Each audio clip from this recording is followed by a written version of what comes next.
இன்னைக்கு நம்ம பார்க்க போற கதை ஒரு சிகப்பு நிற டிராகன் பத்தியது. மாய உலகமான பெர்ன்லே சாம்ராஜ்யத்துக்குள்ள நுழைஞ்சு கதையை கேட்க நீங்க தயாரா? கண்களை மூடி கதைய ரசிங்க. முன்னொரு காலத்துல பெர்ன்லே அப்படிங்கிற ஒரு ராஜ்யம் இருந்தது. அங்கு மனிதர்கள் மட்டும் இல்லாம மந்திரவாதிகள், மாய உயிரினங்கள் அப்படின்னு எல்லாரும் ஒன்னா சந்தோஷமா வாழ்ந்து வந்தாங்க. பெர்ன்லேவுடைய ராஜா பேரு கேலப், ராணி பேரு தாஷா. அவங்களுக்கு லூகாஸ் அப்படிங்கிற ஒரு குட்டி இளவரசன் இருந்தான். ஒரு நாள் அரச குடும்பத்துல இருந்த எல்லாரும் காலையில சாப்பாடு சாப்பிட்டுட்டு இருந்தாங்க. ஆனா லூகாஸ்க்கு மட்டும் சாப்பிடவே பிடிக்கல. அவன் எப்படா அவனோட ஃப்ரெண்டு கிளாராவோட போய் விளையாடலாம் அப்படின்னு யோசித்துக்கிட்டே உட்கார்ந்து இருந்தான். ஆனா ராணி தாஷாவோ சாப்பிடாம அவனை அனுப்ப தயாராவே இல்ல. நீ ஏதாவது கொஞ்சமாவது சாப்பிட்டாதான் நான் உன்னை வெளியில விடுவேன் அப்படின்னு தாஷா லூகாஸ் கிட்ட சொன்னாங்க. அவனும் பார்த்தான். சரின்னு ஒரு ஆப்பிள் எடுத்து வாயில வச்சு கடிச்சிட்டு, சரி இப்ப நான் போலாமா அப்படின்னு கேட்டான். வாயில சாப்பாட வச்சுட்டு பேசக்கூடாதுன்னு உனக்கு தெரியாதா லூகாஸ் அப்படின்னு கிங் கேலப் சொன்னாரு. சரி நான் சாப்பிட்டுட்டே போறேன் அப்படின்னு லூகாஸ் சாப்பிட்டு இருந்தான். அப்ப கிங்கோட ஃப்ரெண்ட் ஸ்டீஃபன் அவரு உள்ள வந்தாரு. அரசே, நான் உங்களுக்கு ஒரு விசித்திரமான செய்தி கொண்டு வந்துள்ளேன் அப்படின்னு ஸ்டீஃபன் சொன்னாரு. என்னது அது? ராஜா கேட்டோன்னே, ஆண்ட்ரூ க்ரூம் அவங்க 2 பேரும் ஒரு தனித்து விடப்பட்ட டிராகன் முட்டைய கண்டுபிடிச்சிருக்காங்க அப்படின்னு ஸ்டீஃபன் சொன்னாரு. ஆண்ட்ரூ க்ரூம் அவங்க 2 பேரும் யாருன்னா மந்திரவாதிகளான அண்ணன் தம்பிங்க. அவங்க பெர்ன்லேல இருந்த ஒரு தீவுல வாழ்ந்து வந்தாங்க. அது கேட்ட ராஜா, இது ஒண்ணும் புதுசு இல்லையே, அவங்க எப்பவுமே இந்த மாதிரி நிறைய கண்டுபிடிப்பாங்களே அப்படின்னு சொன்னாரு. ஆமா மகாராஜா, இது புதுசு இல்லதான். ஆனா இந்த தடவை அவங்க கண்டுபிடிச்ச டிராகன் முட்டை சிகப்பு கலர்ல இருக்கு அப்படின்னு சொன்னாரு. அத கேட்டோன்னே எல்லாருக்கும் ஒரே ஆச்சரியம், அதிர்ச்சி வேற. என்ன, சிகப்பு கலர்ல இருக்கா? நிஜமாவா? ராஜா கேட்க, ஆமாம் ராஜா, நல்ல இளம் சிகப்பு நிறத்துல இருக்கு அப்படின்னு ஸ்டீஃபன் சொன்னாரு. அதை கேட்ட லூகாஸ்க்கு ஒரே ஆச்சரியம். அப்படின்னா அது சிகப்பு நிற டிராகன் தான் அப்படின்னு கத்த ஆரம்பிச்சிட்டான். லூகாஸ்க்கு நல்லாவே தெரியும், டிராகனோட முட்டை எந்த கலர்ல இருக்கோ அந்த கலர்ல தான் டிராகனும் வரும்னு. இதுவரைக்கும் நம்ம ராஜ்யத்துல சிகப்பு நிறத்துல டிராகன் வந்ததே இல்லையே. அதுவும் இல்லாம அந்த மாதிரி ஒரு டிராகனை பார்த்து 400-500 வருடம் இருக்கும் நம்ம புராண கதைகள்ல நான் படிச்சிருக்கேன் அப்படின்னு ராஜா சொன்னாரு. சரி, நம்ம எல்லாரும் போய் இப்பவே அந்த டிராகனோட முட்டைய பார்க்கலாம் அப்படின்னு கிளம்புனாங்க. அத கேட்ட லூகாஸோ, அப்பா நானும் உங்களோட வருவேன், அந்த முட்டைய நானும் பார்க்கணும் அப்படின்னு சொன்னான். சரின்னு ராஜா, ராணி, லூகாஸ், ஸ்டீஃபன் எல்லாரும் படகுல தயாராகி அந்த தீவுக்கு போனாங்க. அரச குடும்பத்தினரை மந்திரவாதிகள் 2 பேரும் வரவேற்றாங்க. அந்த முட்டை எங்க இருக்கு? ராஜா கேட்க, அந்த முட்டைய கூட்டிட்டு போய் காமிச்சாங்க. அந்த முட்டை ஒரு எரிமலை பக்கத்துல இருந்தது. கண்டிப்பா உங்களுக்கு தெரியுமா, இந்த முட்டைய அதோட அம்மா விட்டுட்டு தான் போயிருக்கா? ராஜா கேட்டாரு. ஏன்னா அவருக்கு தெரியும், அம்மா டிராகன் எப்பவுமே அதோட முட்டைய பத்திரமா பாத்துக்கும்னு. ஆமா மகாராஜா, நாங்க நாள் ஃபுல்லா ஒளிஞ்சிருந்து பார்த்தோம், ஆனா அம்மா இருக்கிறதுக்கான தடயமே இல்ல அப்படின்னு மந்திரவாதி ஆண்ட்ரே சொன்னாரு. ஆனா அம்மா ஏன் தன்னோட முட்டையை விட்டுட்டு போகணும்? ராஜா யோசித்து பார்த்தாரு. ஆனா யாருக்கும் பதிலே தெரியல. சரி, இந்த அம்மாக்கு அதோட முட்டைய வளர்க்க இஷ்டம் இல்ல போல அப்படின்னு நினைச்சுக்கிட்டாங்க. அப்ப க்ரூம் சொன்னாரு, ஆனா மகாராஜா, அந்த அம்மாக்கு ஒண்ணு மட்டும் நல்லா தெரிஞ்சிருக்கு, டிராகன் முட்டைய எப்பவுமே ரொம்ப கதகதப்பான இடத்துலதான் வச்சிருக்கணும்னு. அதனாலதான் எரிமலை பக்கத்துல அதை விட்டுட்டு போயிருக்கு. அதுவும் இல்லாம சிகப்பு டிராகன் முட்டை நல்ல சூடான இடத்துலதான் எப்பவுமே இருக்கணும். அதனால இப்ப இருக்கிற இடமே அதுக்கு சரியான இடம். ஆனா சிகப்பு நிற டிராகன்ங்கிறது புராணத்துல வர கதைகள் தானே, நீங்க நம்புறீங்களா? அரசர் கேட்க, இன்னும் கொஞ்ச நாள்ல நம்ம அதை கண்டிப்பா கண்டுபிடிச்சிடலாம். இந்த முட்டை பொறிச்சு வெளியில வரும்போது நம்மளுக்கு தெரிஞ்சிரும் சிகப்பு நிற டிராகன் இருக்கா இல்லையான்னு அப்படின்னு மந்திரவாதிகள் சொன்னாங்க. இந்த முட்டையை நம்ம அரண்மனைக்கு எடுத்துட்டு போலாமா அப்பா? லூகாஸ் கேட்டான். இல்ல இளவரசே, இந்த முட்டை பொரிக்கிறதுக்கு ரொம்ப சூடு தேவை. அது இந்த எரிமலை பக்கத்துல தான் அதுக்கு கிடைக்கும். அதனால முட்டை பொரிக்கிற வரைக்கும் இங்கதான் இருந்தாகணும் அப்படின்னு சொன்னாரு. அதை கேட்ட ராஜா, அவர் சொல்றது உண்மைதான் லூகாஸ். நம்ம வேணா ஒண்ணு செய்யலாம். முட்டை பொரிச்சு அதுல இருந்து குட்டி டிராகன் வந்ததுக்கு அப்புறம் நம்ம அரண்மனைக்கு கூட்டிட்டு போலாம் அப்படின்னு சொன்னாரு. அதை கேட்ட லூகாஸ்க்கு ரொம்ப மகிழ்ச்சி ஆயிடுச்சு. சரி அப்படின்னு சொல்லிட்டு அரண்மனைக்கு எல்லாரும் திரும்ப போனாங்க. மந்திரவாதிகள் 2 பேரும் நாங்க இந்த முட்டைய பத்திரமா பாத்துக்கிறோம் அப்படின்னு வாக்குறுதி கொடுத்தாங்க. அரண்மனைக்கு போனோடனே லூகாஸ் நேரா போய் அவனோட ஃப்ரெண்டு கிளாராவை தான் பார்த்தான். கிளாரா கிட்ட சிகப்பு முட்டைய பத்தி பேசினான். அந்த ராஜ்யத்திலேயே கிளாரா தான் ரொம்ப புத்திசாலி பொண்ணு. அந்த குட்டி டிராகன் அரண்மனைக்கு வர்றதுக்குள்ள நாம அதுக்கு இருக்கிறதுக்கு ஒரு இடத்த ரெடி பண்ணலாம் அப்படின்னு சொல்லிட்டு 2 பேரும் சேர்ந்து ஒரு வரைபடம் தயார் பண்ணாங்க. அதுல அந்த டிராகன் வளர்றதுக்கு ஒரு இடம், விளையாடுறதுக்கு ஒரு இடம், தண்ணி குடிக்கிறதுக்கு ஒரு இடம், மறைவிடம் எல்லாத்தையும் அந்த வரைபடத்துல அவங்க தயார் பண்ணாங்க. அதை கொண்டு போய் ராஜா கிட்ட காமிச்சாங்க.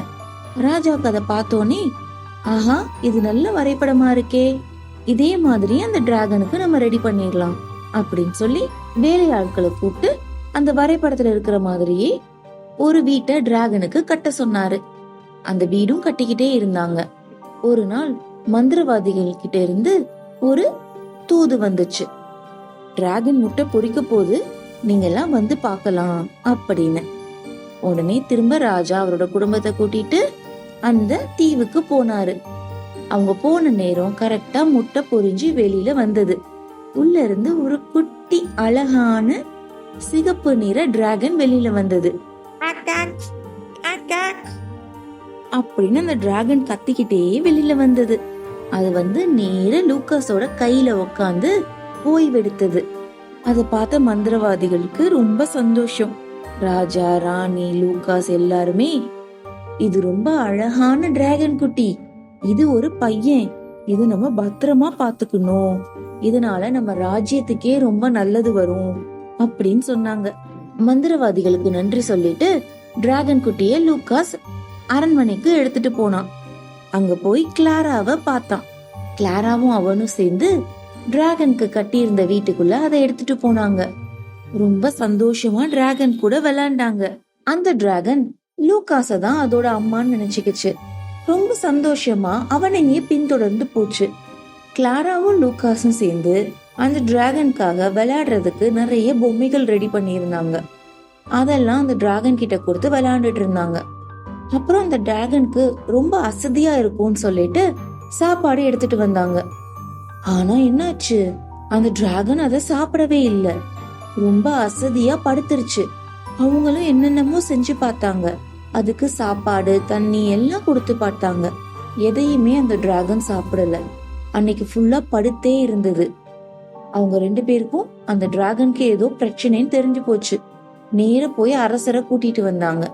அரசரும் அதுக்கு விதவிதமா சாப்பாடு ஏற்பாடு பண்ணி பார்த்தாரு. ஆனா எதையுமே சாப்பிடாம சோர்ந்து போய் படுத்தே இருந்தது. அதுக்கப்புறமா அரசர் மந்திரவாதிகளை வர சொன்னாரு அரண்மனைக்கு. அவங்க பார்த்தாங்க. பார்த்த உடனே கண்டுபிடிச்சிட்டாங்க, அந்த டிராகன் ரொம்ப சோர்வா இருக்கு, அது சாப்பிடலைன்னா இன்னும் 2-3 நாள்ல இறந்துரும் அப்படின்னு. ஆண்ட்ரே, எப்படியாவது என்னோட டிராகனை காப்பாத்துங்க, லூகாஸ் ஆண்ட்ரே கிட்ட கேட்டுக்கிட்டான். அவரும், எனக்கும் அதான் ஆசை இளவரசே, ஆனா இந்த டிராகனை காப்பாத்துறதுக்கு நம்ம மின்ட் டீ, அதுக்கப்புறமா விக்ஸ் பெரிஸ் அப்படிங்கிற சில இலைகளை பறிச்சு ஒன்னா சேர்த்து ஒரு மருந்து தயாரிக்கணும். ஆனா பிரச்சனை என்னன்னா, அந்த விக்ஸ் பெரிஸ் இப்ப நம்ம ராஜ்யத்திலேயே இல்ல, அது மறைஞ்சு போச்சு. அதை எப்படியாவது கண்டுபிடிச்சே ஆகணும், இல்லைனா நாளைக்கு இந்த டிராகன் உயிரோட இருக்காது அப்படின்னு சொன்னாரு. அதை கேட்ட உடனே கிளாராவும் லூகாஸும் ரொம்ப யோசித்தாங்க. கிளாராக்கு ஒரு யோசனை தோணுச்சு. லூகாஸ கூட்டிட்டு ஒரு பாலத்தை தாண்டி குதிரையில வேகமா போனான். அந்த பாலத்தை தாண்டி இருந்த ஒரு வீட்டு கதவை தட்டுனான். ஓ, ஹலோ கிளாரா. அந்த வீட்டுக்குள்ள இருந்து ஒரு ட்ரோல் வெளியே வந்தது. என்ன கிளாரா, உங்க அப்பா எனக்கு ஏதாவது சாப்பாடு கொடுத்து விட்டாரா? ட்ரோல் கேக்க, கிளாராவோ, இல்ல, இந்த ரெட் டிராகன் ரொம்ப ஆபத்தான நிலைமையில இருக்கு. அது உயிர் பிழைக்கணும்னா விக்ஸ்பெரிஸ் வேணும் எங்களுக்கு. நீங்க தான் எனக்கு உதவி பண்ணணும். உங்களுக்கு தெரியும்ல விக்ஸ்பெரிஸ் எங்க இருக்குன்னு அப்படின்னு கிளாரா கேட்டா. எனக்கு தெரியும்னு நீ எப்படி நினைக்கிற? ட்ரோல் கேட்டது. அந்த ஸ்டார்லெஸ் ஃபாரஸ்ட்ல தான் விக்ஸ்பெரிஸ் இருக்கு. ஆனா அந்த ஃபாரஸ்ட உங்களை விட நல்லா தெரிஞ்ச வேற யாரும் இங்க கிடையாது. ப்ளீஸ் உதவி பண்ணுங்க. அந்த ட்ரோலோட பேரு பிரென். அந்த ட்ரோலுக்கு கிளாராவை சின்ன வயசுல இருந்தே தெரியும். ட்ரோல் யோசிச்சது என்ன பண்ணலாம் அப்படின்னு. கிளாரா உடனே சொன்னா, விக்ஸ்பெரிஸ கொண்டு வரவங்களுக்கு அரசர் பொற்காசுகள் பரிசு அறிவிச்சிருக்காரு அப்படின்னு. கிளாராக்கு தெரியும் ட்ரோலுக்கு பொற்காசுகள்னா எப்பவுமே ரொம்ப பிடிக்கும்னு. எவ்வளவு பொற்காசுகள்? ட்ரோல் கேட்க, 20 பொற்காசுகள் அரசர் தரப்போறாரு அப்படின்னு கிளாரா சொன்னான். சரி, நான் போய் விக்ஸ்பெரிஸ எடுத்துட்டு வந்துடுறேன் அப்படின்னு ட்ரோல் சொல்லுச்சு. நாங்களும் உங்களோட வரலாமா? கிளாராவும் லூகாஸும் கேட்டாங்க. ஆனா ட்ரோல் அதுக்கு ஒத்துக்கவே இல்ல. இந்த இடம் ரொம்ப ரகசியமான இடம். எங்க அப்பா எனக்கு சொன்னாரு, நீங்க போய் உங்களுக்கு ஏதாவது ஆயிருச்சுன்னா என்ன பண்றது? உங்களுக்கும் அப்புறம் ரெட் டிராகனும் பிழைக்க முடியாம போயிரும். நாங்களும் கூட வரோம். கண்டிப்பா இந்த இடத்த பத்தி நாங்க வெளியில சொல்ல மாட்டோம் அப்படின்னு கிளாராவும் லூகாஸும் சொல்லி அந்த ட்ராலுக்கு ப்ராமிஸ் பண்ணாங்க. சரின்னு ட்ராலும் அவங்கள கூட்டிட்டு போனாரு. தீப்பெட்டி, தண்ணி எல்லாத்தையும் எடுத்துக்கிட்டு 3 பேரும் கிளம்புனாங்க. நிறைய வயல்வெளிகள் தாண்டி பாலத்தை கடந்து ஸ்டார்லெஸ் ஃபாரஸ்ட அடைஞ்சாங்க. பேபி டிராகனுக்கு இரவுக்குள்ள மருந்து கிடைக்கலன்னா இறந்துருங்கிறது ட்ரோலான பிரென்னுக்கு தெரியும். அதனால வேக வேகமா அது போச்சு. ஸ்டார்லெஸ் ஃபாரஸ்ட் ரொம்ப இருட்டா இருந்தது. அதனால கொண்டு போன தீப்பெட்டிய பொருத்தி வெளிச்சத்தை ஏற்படுத்திட்டு 3 பேரும் நடந்து போனாங்க. அப்ப அங்கிருந்து தண்ணி வர்ற சத்தம் கேட்டுச்சு. உடனே பிரென் சொல்லுச்சு, நம்ம சரியான வழியில போயிட்டு இருக்கோம். அதுதான் லாஸ்ட் ரிவர். அதனால என்ன தொடர்ந்து வாங்க அப்படின்னு சொல்லிட்டு போச்சு. அந்த ஆற்றோட ஓரமாவே நடந்து போகும்போது ஒரு குகை மாதிரி தெரிஞ்சது. ட்ரால் லூகாஸ் கிட்டையும் கிளாரா கிட்டையும் சொல்லுச்சு, இப்ப நம்ம இந்த ஸ்டார்லெஸ் ஃபாரஸ்டோட ஒரே வெளிச்சம் வர இடத்துக்கு போக போறோம். அந்த இடத்துல யூனிகார்ன்ஸ் எல்லாம் இருக்கு. அதனாலதான் அத ரொம்ப சேஃபா பாத்துக்கணும். வெளி உலகத்துல யாருக்குமே தெரியக்கூடாது. நீங்க எனக்கு கொடுத்த வாக்குறுதிய கண்டிப்பா காப்பாத்தணும் அப்படின்னு சொல்லிட்டு அந்த குகைக்குள்ள கூட்டிட்டு போச்சு. கொஞ்ச தூரம் நடந்த உடனேயே அவங்களுக்கு முன்னாடி ஒரு பெரிய மாய உலகமே இருந்தது. கிளாராவும் லூகாஸும் பாத்துட்டு இருக்கும் போதே யூனிகார்ன்ஸ் எல்லாம் அங்க வந்தது. லூகாஸ்க்கு அதை பார்த்து ரொம்ப ஆச்சரியம். என்ன, யூனிகார்ன்ஸ் எல்லாம் நம்ம ராஜ்யத்துல இன்னும் இருக்கா? இது ரொம்ப அற்புதமான இடம் அப்படின்னு அவன் சொன்னான். அதுக்கப்புறம் அந்த யூனிகார்ன் சாப்பிட்டு இருந்த அந்த தரைக்கு கீழே பார்க்கும்போது விக்ஸ்பெரிஸ் இருந்தது. உடனே 3 பேரும் சேர்ந்து வேகமா அந்த விக்ஸ்பெரிஸை எடுத்து அவங்க கொண்டு வந்த பைக்குள்ள போட்டுக்கிட்டாங்க. அப்புறமா திரும்ப ட்ரால் அவங்கள அவனோட வீட்டுக்கே பத்திரமா கூப்பிட்டு வந்துச்சு. விக்ஸ்பெரிஸ் எல்லாத்தையும் அவங்க கிட்ட கொடுத்துட்டு வேகமா போய் நீங்க அந்த ரெட் டிராகனை காப்பாத்துங்க அப்படின்னு சொல்லி அனுப்பி வச்சது. கிளாரா ட்ரால் கிட்ட கண்டிப்பா அரசரோட பரிசு உங்களை தேடி வரும் அப்படின்னு சொல்லிட்டு இந்த யூனிகார்ன் இருந்த இடத்த நாங்க எப்போதுமே யார்கிட்டயுமே சொல்ல மாட்டோம் அப்படின்னு திரும்ப ஒருக்க ட்ரால் கிட்ட ப்ராமிஸ் பண்ணிட்டு அரண்மனைக்கு போனாங்க. அங்க நேர போய் மந்திரவாதி ஆண்ட்ரே கிட்ட அதை கொடுத்தாங்க. அவரும் சீக்கிரமா ஒரு மருந்து ரெடி பண்ணி ரெட் டிராகன் வாயில அதை கொடுத்தாங்க. எல்லா மருந்தையும் கொடுத்து முடிச்சோடனே ரெட் டிராகனை மந்திரவாதி எப்படி இருக்குன்னு பரிசோதனை செஞ்சாரு. இது இப்ப தூங்கிட்டு இருக்கு, நல்லா தூங்கட்டும், காலையில வந்து நான் பாக்குறேன் அப்படின்னு சொல்லிட்டு அவர் கிளம்பிட்டாரு. கிளாராவும் லூகாஸும் அந்த ரெட் டிராகன் பக்கத்திலேயே படுத்துக்கிட்டாங்க. அடுத்த நாள் காலையில எந்திரிச்சது நம்ம ரெட் டிராகன் தான். அதுக்கு எந்திரிச்சு சுத்தி முத்தி பார்த்துட்டு லூகாஸ பார்த்தோன்னே மெதுவா போய் அவன் பக்கத்துல போய் அவனை எழுப்பி விட்டுச்சு. எந்திரிச்சு பார்த்த லூகாஸ் ரெட் டிராகன் குணமா இருந்ததை பார்த்துட்டு ரொம்ப சந்தோஷப்பட்டான். ஒரு ரெட் டிராகன் பிறந்த செய்திய ராஜ்யத்துல இருந்த மக்கள் எல்லாம் சந்தோஷமா கொண்டாடினாங்க. நம்ம ட்ராலுக்கு அதோட பரிசு தொகையும் போயிருச்சு. அந்த டிராகனுக்கு ரஸ்கின் அப்படின்னு ஒரு பேரை வச்சாங்க. அன்னையில இருந்து லூகாஸ் அந்த டிராகனுக்கு நிறைய பயிற்சி கொடுக்க ஆரம்பிச்சான். கிளாராவும் லூகாஸும் டிராகனோட சேர்ந்து இன்னும் வேற என்னென்ன சாகசங்களை நிகழ்த்தினாங்கங்கறத அடுத்த கதையில பார்க்கலாம். இது வரைக்கும் கதையை பொறுமையா கேட்டதுக்கு எல்லாருக்கும் நன்றி.